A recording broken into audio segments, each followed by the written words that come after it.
The Things Yet Unsaid by Dakuku Peter Side, still on Herbert Wigwe's life and death.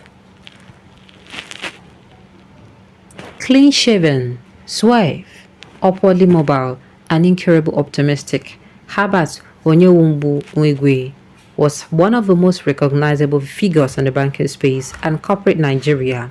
His official biography could only be written by him, but I hope his example can inspire and influence us. Accurately, describing Herbert in one word can be compared to explaining the mystery of centuries in a few words or a wild goose chase. It is a nuanced and complex process. He was an extraordinary businessman who died alongside his wife and son in the United States of America under exceptional circumstances. His tragic and sudden departure reverberated beyond our shores. But who was Herbert Wigwe? I can only answer this question from the narrow prism of my friendship and many encounters with him. Herbert and I were members of the same local church assembly, and I witnessed his dedication to spirituality, good works, and commitment to church growth. It is easy to explain because of his solid Christian foundation. Herbert's father, Elder Shingle Wigwe, is a pastor in the Redeemed Christian Church of God. Herbert was a man of prayer, which he complemented with a ruthless work ethic. He attributed all his successes to God's blessings. Both of us are from Rivers State, and we had many sections on how best to fix the politics of Rivers and, by extension, improve the state development trajectory. Herbert was utterly detached from politics but had deep insight into political maneuverings.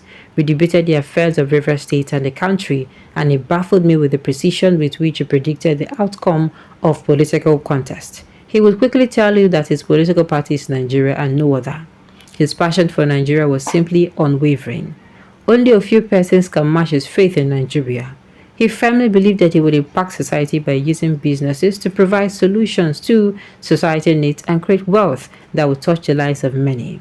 He was unapologetically capitalist in the proper sense of it, and he lived a life using capital to serve many society needs, such as creating employment, paying taxes, leaving lots of charity, and investing heavily in world-class university education.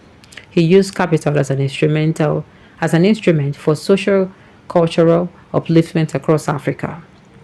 Herbert was a man of bold dreams and obsessed with excellence while making room for unavoidable mistakes. Herbert never gave up on any bold dream, no matter the odds. He rode the waves of challenges and was filled with the spirit of hard work, dedication, and strokes of ingenuity. He had bold dreams in no ramification, and this was self-evident. First, as a young banker, he teamed up with his friend and partner to acquire a distressed bank, rated number 89 then, and turned it around in 2 decades to become one of the top 5 banks with access base of 20.9 trillion naira. It's phenomenal. Herbert as CEO was sent out to build. Herbert as CEO set out to build an access bank with the vision of becoming the gateway to Africa and the world's most respected African bank. With a presence in more than 13 African countries plus a footprint in other continents, Access Bank was working towards realizing this vision. Second, Wigwe University, which Herbert personally referred to as the future Harvard University of Africa, was another extraordinary bold dream. He had set out to build the best university in Africa, investing $500 million in the initial setup. You do not need further testament that he was a man of bold dreams, an entrepreneur extraordinaire. His mystic was his ability to sniff out opportunity where others see none, multiplied by the fact that he was one of the most persistent persons I know when going after opportunities. He mentored many budding entrepreneurs, top managers, and top academics in entrepreneurship. Apart from his well-known flagship, Access Bank, he was active in other financial services, construction, oil and gas, aviation, film, and music, and mostly recently, the education sector. He made a star success of all his multiple business pursuits. Herbert's hidden strength was his ability to connect with people of all classes and cadres, accompanied by a related instinct of simplify complex things in the most basic way. His mastery of Rivers' version of Pidgin English could only equal his fluency in Queen's English. He was among the few successful people referred to as the original old Port Harcourt boy. Another strength of his was his courageous, daring, patient, and persistent nature, which added to his relentless ambition to accomplish exceptional things. This attracted to him friends and foes in equal measure. His philanthropic work in the Herbert Wigwe Foundation, which he founded in 2016, focused on youth empowerment, health, art, and education. This focus on youth development was central to his mentoring, giving a strong belief in the importance of the youth in the development of Nigeria and Africa. He was an art enthusiast and contributed to the art development in the country. As the art connoisseur he was, his collection reflected his passion for excellence, diversity, and social purpose. The Herbert Wigwe Foundation extensively supported many healthcare projects for the downtrodden among us. His charity works were unique because he eluded publicity about it. Herbert's enduring legacy is the power of vision, bold dreams, courage, and determination to pursue it and rally people to accomplish the objective.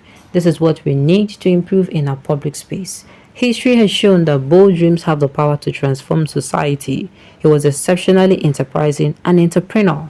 Listen to Herbert talk about his vision and to find yourself in the oasis of inspiration. He genuinely believed that there was nothing you fix your mind on that you could not accomplish. He had bold dreams for the banking sector, tertiary education, the oil and gas industry, and most importantly, society. What lessons can we learn from him? Herbert epitomized a life of passion, dedication, resilience, and boldness in achieving grand personal and societal visions. He was bold in setting out great goals and pursuing them relentlessly until he reached them. He proved that an unexamined life is not worth living.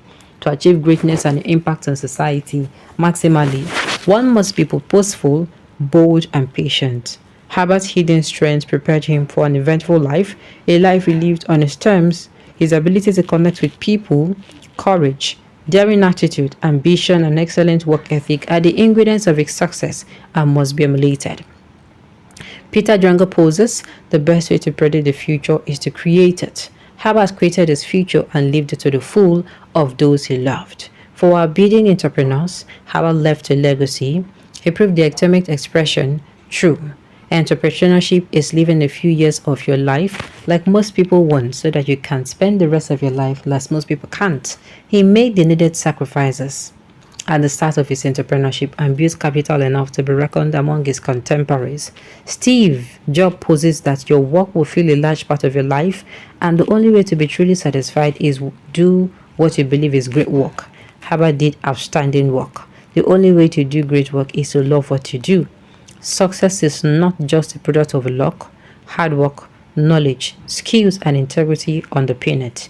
Thomas Jefferson argued, the harder I work, the more luck I seem to have. Herbert worked hard enough to be lucky. He had an eye for greatness. It is little wonder he set great goals for himself. Now listen to this comment. All stories about Herbert Wigwe, but it wouldn't change what I truly know about him. We don't know what we know, and the thing is, whatever you think you know might be your own perception. I'm not saying that, it is not that he is perfect.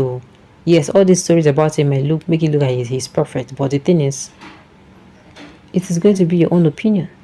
Alright, on this note, we've come to the end of the news. We say thank you for tuning in to listen until I come your way next time.